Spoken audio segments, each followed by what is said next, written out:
Good evening, everybody. Welcome to the Pits of Metal and Mortar Chaos. This is Dave. In a couple minutes, I'm going to have on the founder, CEO of Anarchy No Prep Racing, Trent Eckhardt, on the air with me. So hold on, let me give him a call and let's get things rolling.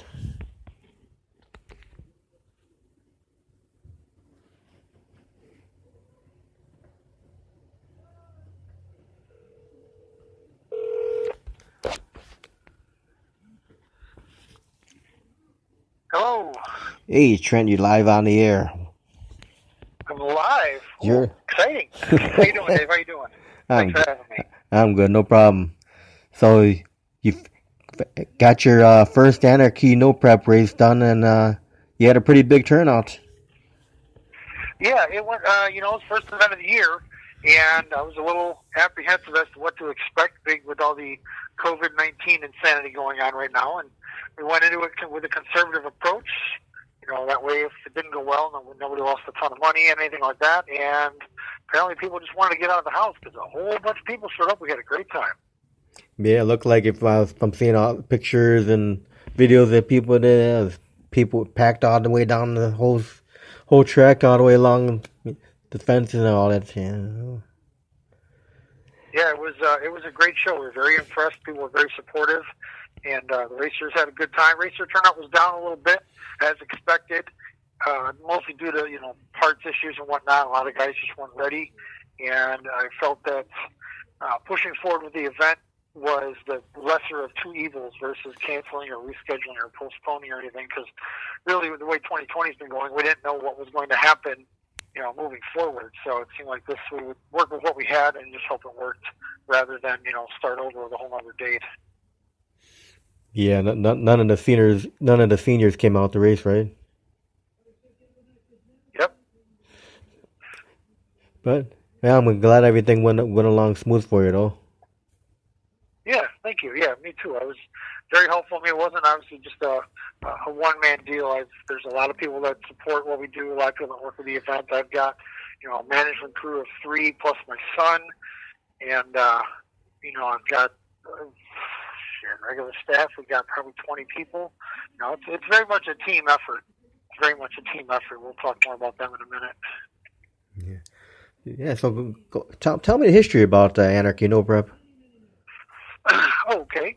Well, Anarchy, specifically by name, was born in the end of 2018, and it was the result of a sudden cancellation of the fall 2018 event for the old Chi-Town King of the Street Cops event, which I co-founded with a fellow, Steve Gillespie, back in 2008. And there's there's a lot of details of what happened. Most of them don't really matter anymore. I don't want to live in the past, but um, he had some things come up, and he felt canceling the event was the right way to go, and I disagreed, and neither one of us were willing to give. So we parted ways, and I picked up the dust and threw a different name on it and kept right on going. So pretty much the same race a lot of people have come to expect over the years with the cops race. I've made some changes in the last couple of years, just going in a direction that I felt it should go. Changed a couple of classes, added a couple of classes, that sort of thing. And I'm gearing it towards people having a good time no matter what class they're part of. I want to ideally have everybody that comes out, leave with a smile on their face. And that's tough to do when you're trying to entertain, 200 plus or minus racers plus, several thousand people. But so far we've gotten pretty lucky. We've had a good shake at it. Yeah, I know there's a lot of behind the scenes stuff that people don't see. That a lot of work involved. It's true, very true, and it's not all just by me. To give you a little breakdown of it, when we started the cops races back in 2008, it was largely a two-person endeavor. I took care of the event logistics and stuff on race day, and then my own partner Steve took care of promotion, and he took care of all the financials. And as we moved into the Anarchy program, I now take care of the financials and my, I guess, best way to put it at the time was kind of an understudy helper, a longtime friend of mine. His name's Nick Frank. He's now my right-hand guy, and he does all the logistics on event day, taking care of, getting the racers drawn. And then Mark Mueller is in charge of the motorcycle programs. The motorcycle racers are a special breed, and Mark is my liaison to the motorcycle world. We've been doing events together going back into the late 90s with real street drags up at Great Lakes Dragway. So he and we understand each other. So he's an instrumental part of it. Right behind Nick, into the logistics end of it, got Jimmy Dodaro, who heads up organization and staging lanes, making sure that vehicles come out in the right order. And then my son Luke Eckhardt assists in the back when the cars come in. So we've got a pretty good system worked out, and everybody's got their place and their job. And the hardest part for me has been letting go of the stuff that Nick does that I did for so many years, because it's really not my job anymore. So, try not to micromanage or get on anybody's nerves or anything like that. But I still want to be involved. But it's tough to kind of break away and just let people do their thing. So, I've been working on that personally, just delegate and assign tasks and whatnot, and let people do what they're responsible for. Focus on what I'm responsible for. It's worked out better. I'm not as stressed out during the races as I used to be. I used to be extremely stressed, worrying about every little detail. Now I just have to have faith in my guys and girls, for that matter. Amanda is my chief of security, otherwise known as Mama Bear, with the big pink tank top. You don't want to mess with her. But I have to have faith that they're going to execute their jobs well, and I'm very fortunate they do their jobs very well. The event generally runs very smooth. The one we just pulled off was a rough one because we had such low car counts and many classes, and we had a couple of really big classes. And when you're trying to run an event, the secret to running it smoothly is having everything be fairly even, so that you're not trying to run 2 classes for 4 rounds and 3 classes for 5 rounds. And you can get it all down to the same round number for all the fields, and it tends to just kind of go like a big wheel. And on a full program, we have anywhere between 12 and 14 classes, so there's a lot going on. And it sounds difficult to accomplish, but it's actually easier the more cars you have, as long as all the classes are roughly the same size. It kind of works itself out. You got to see it to believe it. Yeah, you got to have a good crew and everyone doing their job, to keep that fine oiled machine going. Absolutely. And I also have to, I suppose I should take a minute to do the obligatory sponsor plug, because with the sponsors, the event will be possible. A lot of people put money in, just to literally give it to the racers and whatnot, in no particular order, because I have a list. It's important for no particular order here. We had an honorary sponsorship for Flat Out Gaskets. They were a sponsor for the old school class, but the founder, Mark Adelithi, passed away early this year, so their name was still in that class. And in memory of him, Tom Hibshin also contributed to the old school class. Chicago Lift Equipment, that's Justin Cernick's operation, they sponsored the gangster class. Let's see what else I got here. No Prep Racing, that's Rick Dynick.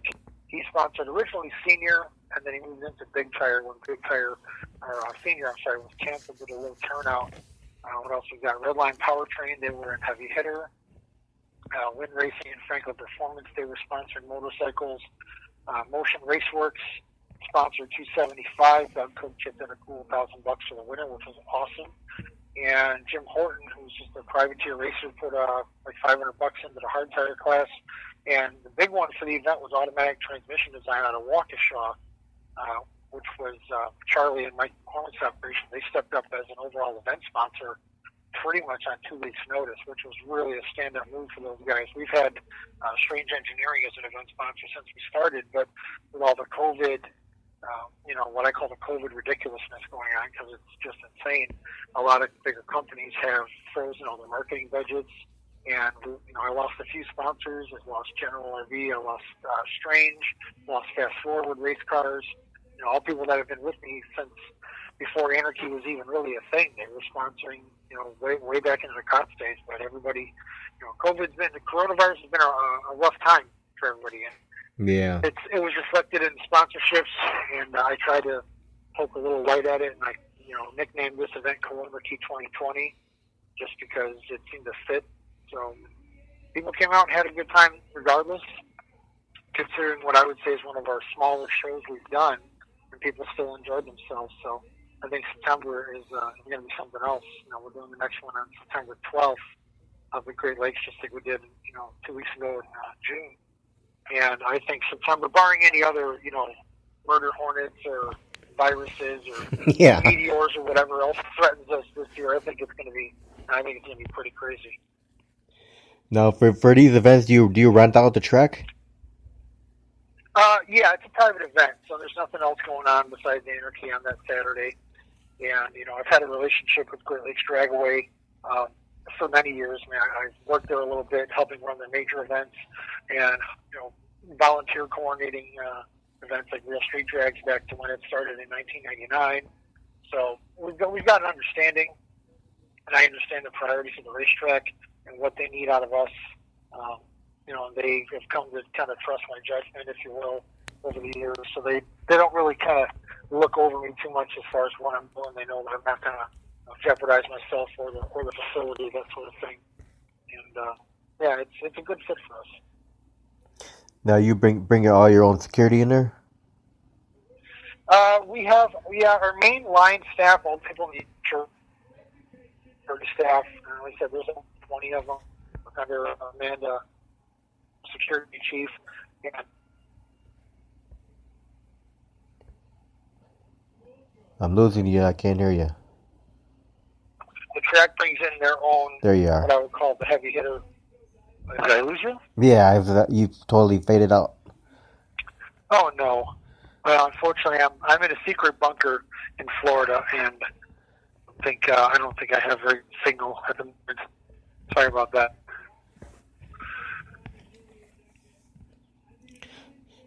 Still there? Yeah. So now go ahead and talk about security again. Oh yeah. Yeah, no, the heavy lifting is done by track security personnel, and then we bring in our own staff to take care of line control and crowd control and all that stuff. Now, as far as sound, who does the sound? Brian Mitchell? No, actually, he does not. The sound equipment is all of my own stuff. We had an issue with it all relies on an FM transmitter to work. So we have wires running all over the place. But unfortunately, the FM transmitter took a crap on us early in the morning, and I brought my own transmitter out, and it was just not cooperating with the track's equipment. I kept getting a lot of really nasty noise and humming all that stuff, so we wound up just having to shut it down and deal with the house PA rather than a bunch of obnoxious noise that people just couldn't understand. So I'm still trying to get that figured out, because I did bench test that transmitter there before for one of my other events, Chi-Town, and we had no problems with it. So I don't know why it wasn't getting along. It's really kind of frustrating. You spend all that time to set all the equipment up, and then you really can't do anything with it.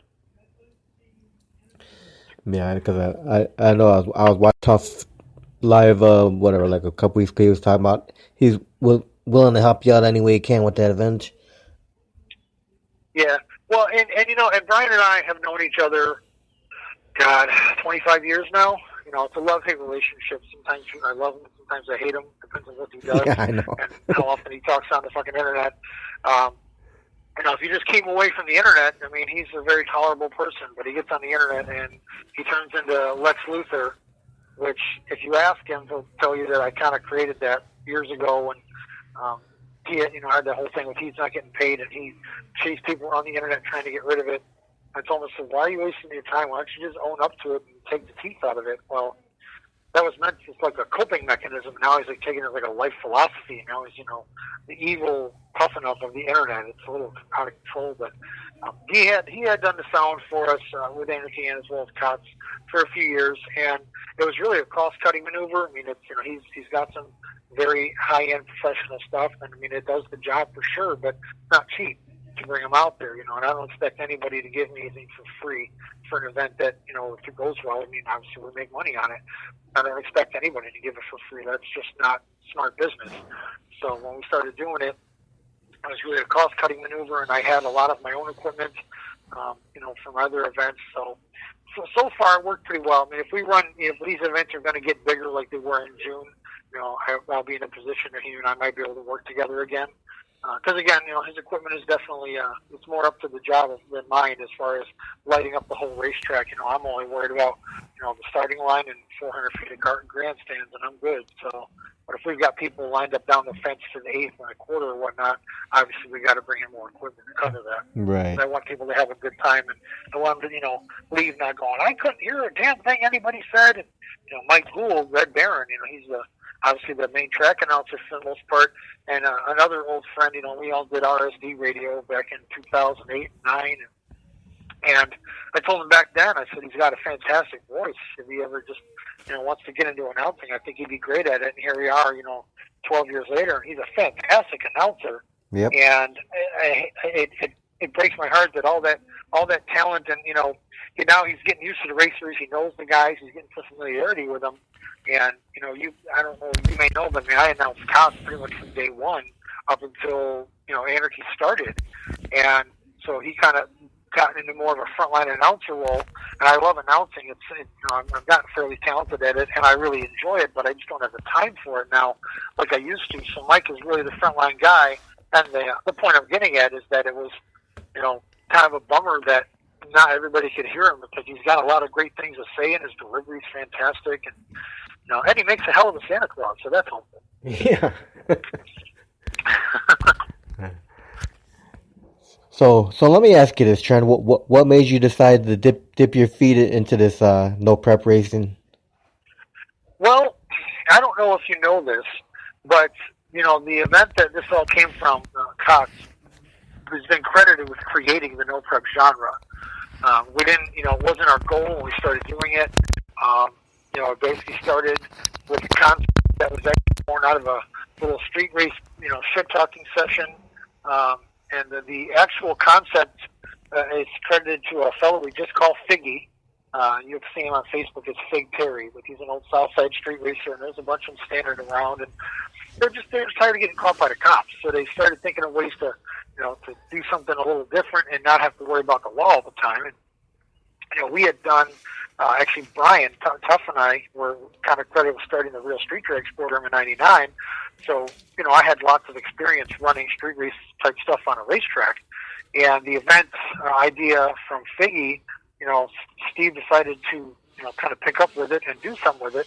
And he had asked me, he goes, hey, I got an idea that we're talking about, but I'm not really sure how to make it happen. Are you willing to, you want to partner up and help out make this thing work? And I said, absolutely.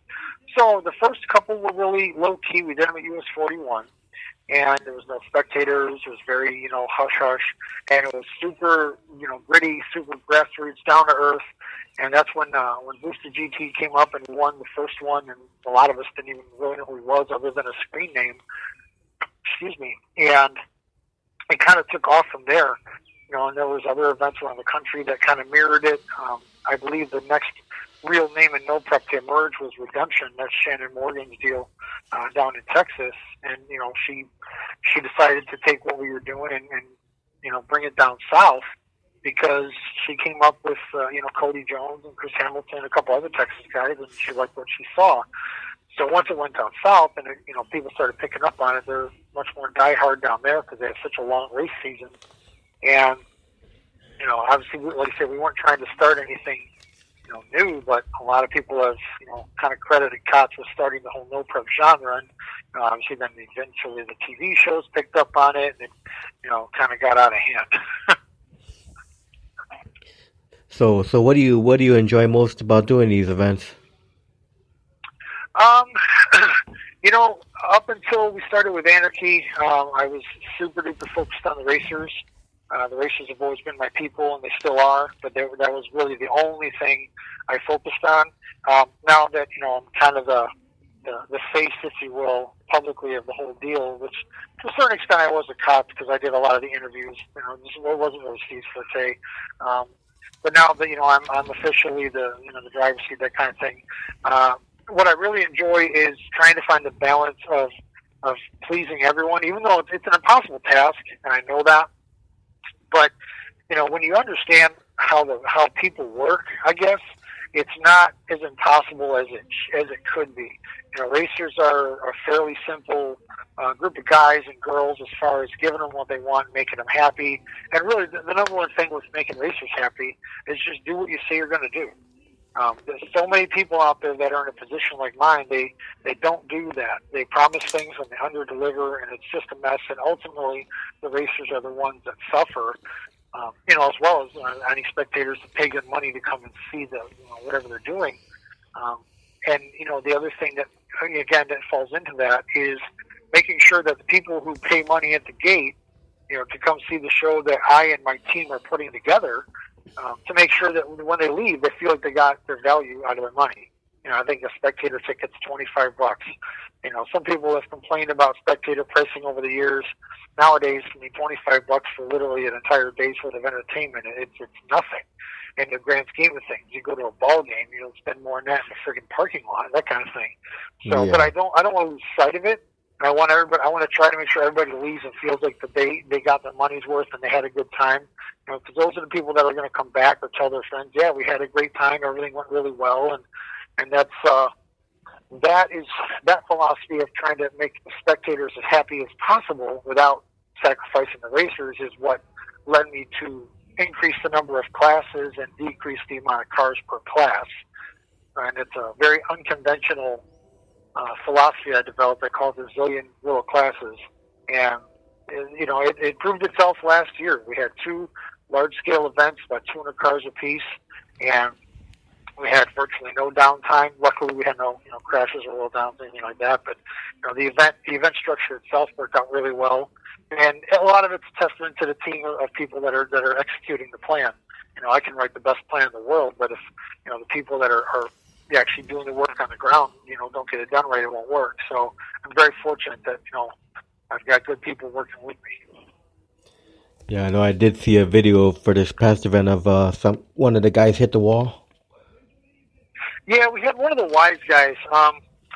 He was a last-minute entry. Mike Red Baron would know his name because he's the defending wise guy champion at the moment. Christian I'm not as familiar with him as he used to be. I'm sorry? Christian Christian, that's the one. And I talked to Chris afterwards, and I thanked him for coming. Pete Demos and I used to joke when I was running staging lanes for the Grove years ago. I used to ask him when he's going to come out the track cots, and he just kind of rolled his eyes. Can't do that kind of stuff with the kind of cars we have. I said, you will someday, Pete, trust me. So it's kind of a running joke with the two of us. So to see, not only a wise guy, which we've had a couple in the past, but, the top of the heap wise guy come out and play with us, that was really big for me. I really thought that was telling of where we've evolved to as a race. And, luckily the damage to his car was really minor. He just bumped a quarter on the wall. I went and talked to him. I asked him if he was having a good time nonetheless. And he said, yeah. He goes, he had a great time. And he said he would be back. He goes, it's just, a little paint and some body work. Kind of stuff is to be expected at that level. Cars get out of shape, and sometimes you can save it, and sometimes you can't. So it was a minor bump. So we'll see him again, I'm sure. Now, what do you hate most about doing these events? What do I hate most?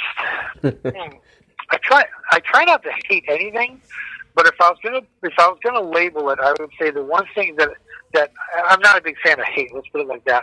But if I hated it, I don't think I would do it. I did hate the stress initially because obviously you're dealing with a lot of money and there's a lot of pressure on you to make sure the money is accurate and it goes out to the people efficiently and properly. So you got to learn to not be stressed out by the money aspect of it. But I managed to get past that. It just was a little, I guess, teething pain, if you will, something I wasn't used to doing. And the one thing that I think, and I'm trying, I don't know how I'm going to do it, but I'm trying to make it better, is I don't like that it requires me to take time away from my family to work on this stuff and plan it, because I am I'm an over-the-road truck driver now. I don't run locally anymore, so I'm generally out 4 to 5 days a week.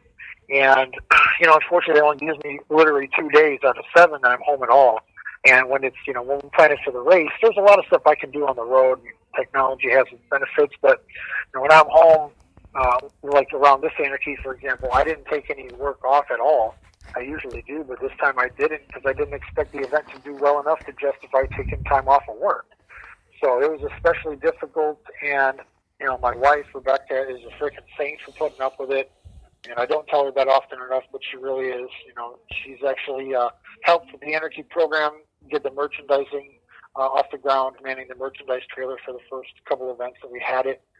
Last year, my oldest son Luke works in the program with me, helping to run the staging lanes. And at the age of 15, he's as good in the staging lanes as I was at the age of 35. So I think that's pretty awesome.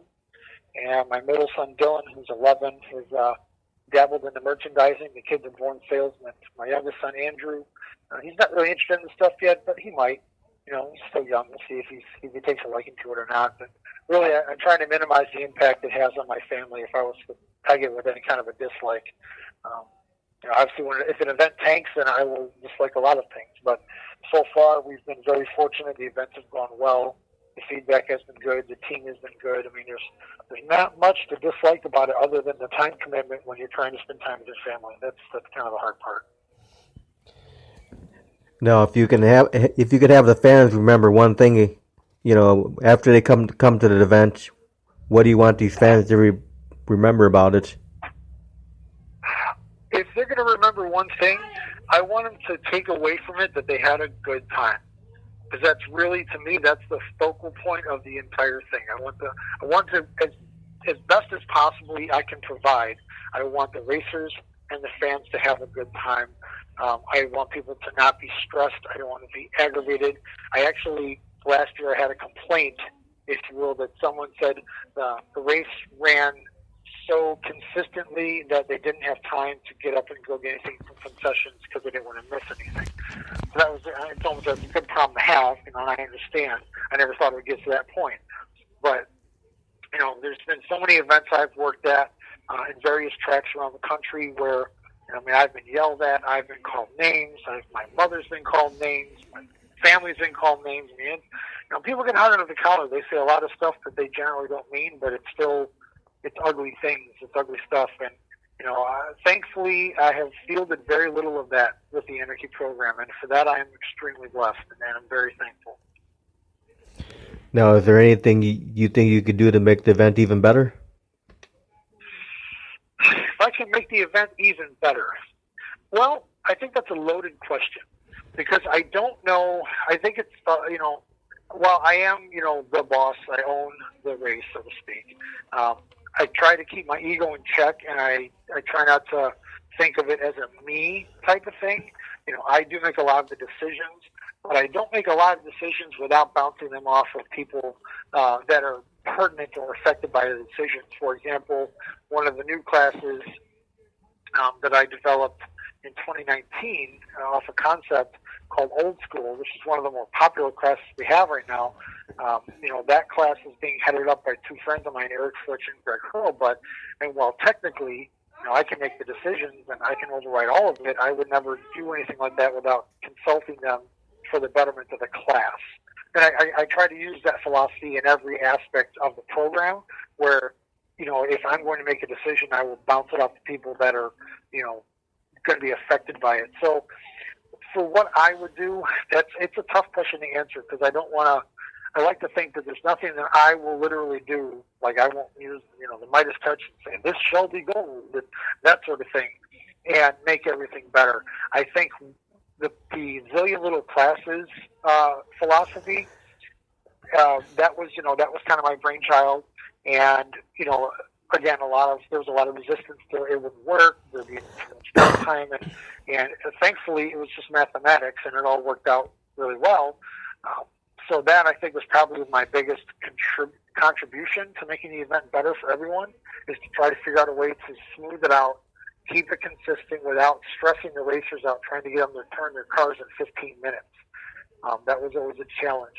So I think the one thing I can do is to try to just work on that and make it better, and continue to do what I say I'm going to do. I think that's a huge part of it. I actually just did that in the last week or so. I told the racers for this event, and there was some friction, but I told the racers early on, I said the only way I can justify doing this is by trimming the event back financially. And we had guaranteed purses in several of the classes. I think the guarantees totaled almost $30,000, which means that I need to show up with $30,000 in cash and hope I make enough off the event to cover that.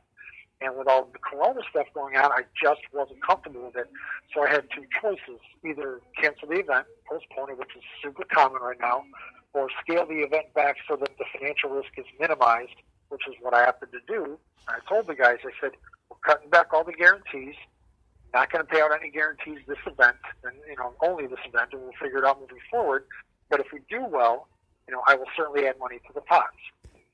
And in the end, the classes that ran that were affected by that were 275 and Big Tire, and then Gangster. Well, Gangster didn't make their minimum count for a guarantee, but I still put, I think, $1,500 into that class after the fact because we did well and those guys came out. So that literally doubled what the winner got paid, plus the sponsor money from Chicago Industrial Equipment. So Pete Traeger, who won that class, he did a lot better than he thought he would. And he was, very appreciative of the fact that I backed up my mouth, basically. Same thing with 275. Brandon Work won that class, and they made their numbers, and I paid out to Brandon and the runner-up, which was, Humphrey Jenkins. They got paid out what would have been their guaranteed winner and runner-up money, as well as Big Tire, which was Ryan Hendrickson winning, and then Joe Eads was the runner-up. So I sent them both extra money. And, they all said, oh, you don't have to do this. It's not a big deal. I said, no, I do, because it's what I said I would do. So I think that's a huge part of, building loyalty with the racers is they have to know that when you say you're going to do something, you do it. Yes. Yeah. It's always good to have an honest person that's in charge. Trying. And honestly, throughout my whole career doing this, I got into doing events because I couldn't really afford to race on any kind of a major level. And it just kind of developed over the last 20 years or so. And I told people, it's the only thing I have in my corner is my reputation with these people. I'm honest with them. I mean, I'll tell them what they don't want to hear, but I'll be honest about it instead of lying to them, which is way more common than they want to admit. And now, especially in the promoter role, there's a lot of promoters out there that they're just not honest people. People have run off in the middle of the event or, not paid the racers the way they're supposed to. And, that's tough. Once you do that, you're done. So as long as I've been involved in this, career, if you will call it that, I know that one major misstep and it's over. And that's not something I'm willing to do. I've worked too hard with too many really good people to screw it up over making a false promise. So I'm very careful about what I say, and I make sure to back up what I tell them I will do. All right, so now, outside of this no prep stuff, do you have any other hobbies? Do I have any other hobbies? Unfortunately, I don't, and it's mostly because my life is broken down into three basic elements, and, interchangeably is family and career.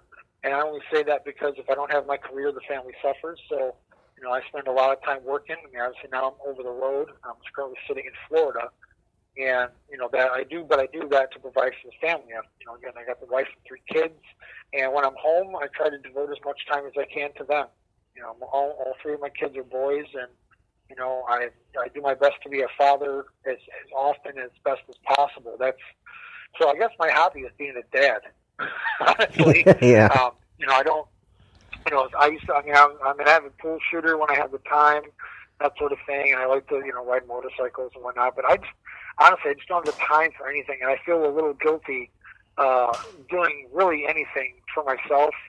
I apologize for the ums, but I'm just thinking here while I talk. I know it's very annoying on radio, but I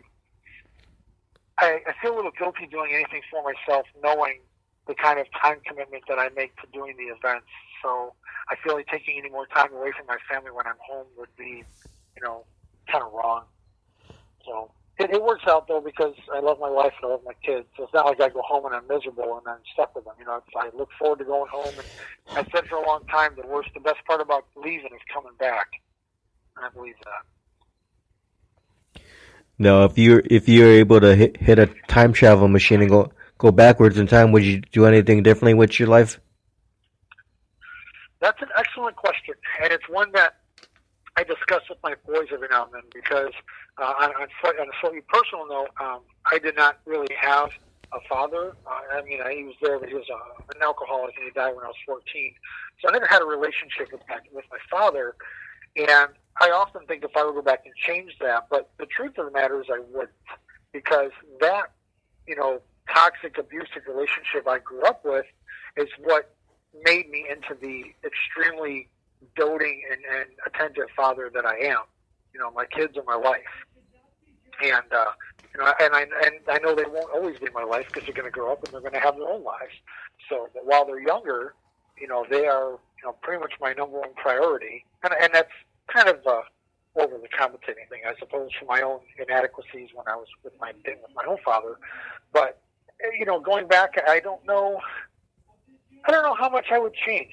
Maybe a couple things about career and whatnot, because let's be honest, truck driving isn't all that glamorous, and but I own my equipment and I kind of work when I want, so it has its perks. But every now and then having like a conventional 9-to-5 job sounds pretty appealing. But I given all things and where I'm at in life and whatnot, I would say I have very little I would change, because right now it's turned out very well for me. All right, now going back to the no prep thing, what would you consider? Yeah. What would you consider to be your fondest memory of doing the no prep thing so far? The proudest No, memory? fondest. Oh, fondest. I'm sorry. That's a good question. I think there's probably a lot of little ones that go along with it. One of the ones I like a lot of the little fond memories is at the end of the night, before Anarchy was cops, I spent most of my time in the tower announcing, and it was always talking and talking and talking, which I noticed I can talk at extreme lengths without breathing. That's part of the announcing. The joke was I have gills. But at the end of the night, seeing the racers, interacting with the people, and just seeing, on the other side of it, I'm too busy working to really enjoy it at that point. But, we did the payouts and met the racers and got to shake hands and talk. I really enjoyed that sort of stuff. A lot of camaraderie there. I will say on a personal note, one of my fondest memories in general, which goes back with the COPS program, of course, as I mentioned before, that program started at US 41 in Morocco, Indiana. And I will preface this story with saying that this was with the old management. His name was Denny, and it does not reflect on the racetrack at all right now. They are doing very well for themselves. Adam Nelson is a current manager, and they are under new ownership and new management, and they are making huge strides. So I don't want anybody to take this as a knock against 41, because it is not. But going back to 2011, the management at the time, his name was Denny, we had a bit of a tiff, and we were not having spectators because of the increased rental cost. So he decided, it's a very short version of the conversation, of course, that he was going to invite spectators without our consent. This is before Facebook was really popular. It was also known as internet forums, streetcarchaos.net, shuttertownracing.com, that sort of thing. And he put out an open call for spectators 2 days before the race. Actually, it was one day before the race. It was in the morning on like a Thursday or whatever it was. And Steve Gillespie, he's a chemical foreman, and he doesn't have access to the internet all day as a consequence of his position at work. And I happened to be between my morning work and my afternoon work when this all happened. So I think the logic was that the management, Denny down there, figured he had us over a barrel. And after a short conversation with Steve, I said, "Do you trust me?" He said, "Absolutely." I said, "Okay, I got this." Made a phone call to Great Lakes Dragway, talked to my friend Randy Henning, who's the head owner up there, explained the situation, and hung up the phone, called Steve, told him what we were doing. That night we released a press release that stated that cops would go on as planned at Great Lakes Dragway. We'll see you tomorrow. Spectators welcome for $20. So in the scope, in the span of about 20 hours, we took the entire event and moved it to a totally different venue, because of the track manager at the time basically thought he was going to do whatever he wanted to do with our program. And, that was kind of my version of having to stick up for yourself. So I take special pride in that one. At that point, when all the spectators were allowed, and that's when the program really started to take off. So it was kind of funny, and to say that Denny was upset would be an understatement, but as most people down there know, he pretty much got ran out of town a few years ago, and then the track changed ownership, and they've been making huge strides and improvements ever since. Those guys down there cannot get a break from the weather. Oh my God, it's like rain all the time. So this is going to be their year if COVID would ever just go away. Yeah. And they've got some good programs down there going on. Now, that's probably my biggest singular memory, I suppose, is the galactic ball kick to Denny Rich. Now, do you have a most embarrassing moment? A most embarrassing moment? There's too many to choose from, to be honest with you. The one that I still have to live down every now and then. This goes again back to early days, like 41. Before I was even announcing the races, I was physically starting the races, using a flashlight, manually staging the cars. We had no wind lights or anything like that. Very old school. And I mistakenly, I went to the wrong car first. I went to Boosted GT. I went to Boosted GT versus Turbo Cliff. And I had Turbo Cliff spool up first, and his car spooled up in about 0.3 of a second. Boosted GT's car had a 188 millimeter turbo or something completely out of control. And you could pretty much make a sandwich and hand it out to all your friends in the time it took them to get on that turbo. And poor Turbo Cliff's car, I swear to God, I saw the headers glowing red under the car. It was so hot, and I felt horrible. And, Cliff's one of the many racers that we've lost over the years. He passed away a few years ago unexpectedly. But that story still gets brought up sometimes about the time that I just melted Turbo Cliff down against Boosted GT, and it was just totally an accident, but sometimes it happens. Wow. That's crazy. Mm-hmm. Yeah. And I see where we started and where the events have come now, and really, I like to think Anarchy is on the map as far as no prep, given the beginnings and the accomplishments that we've had leading up to it.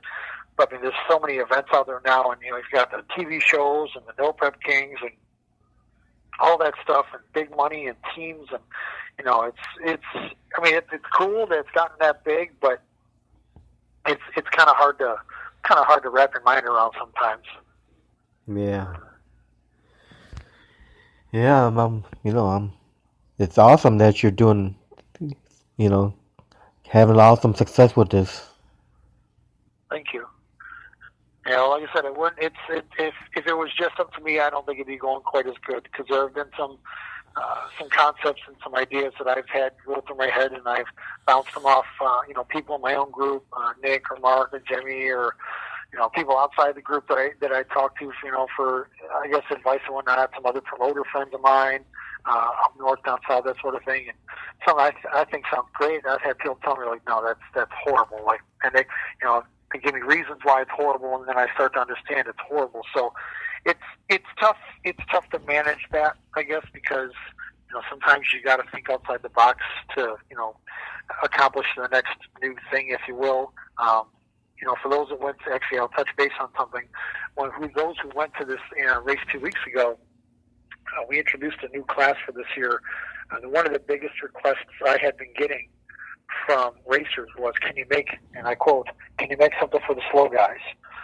I think it's kind of demeaning to say that, but I understand where they're getting at. A lot of people, they don't have the resources to compete at the level that many of our classes are at.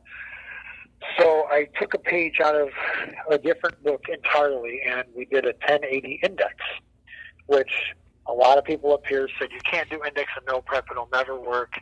And I simply pointed out to them that they do index races down south. There are no preps that have 5 or 6 index classes in them.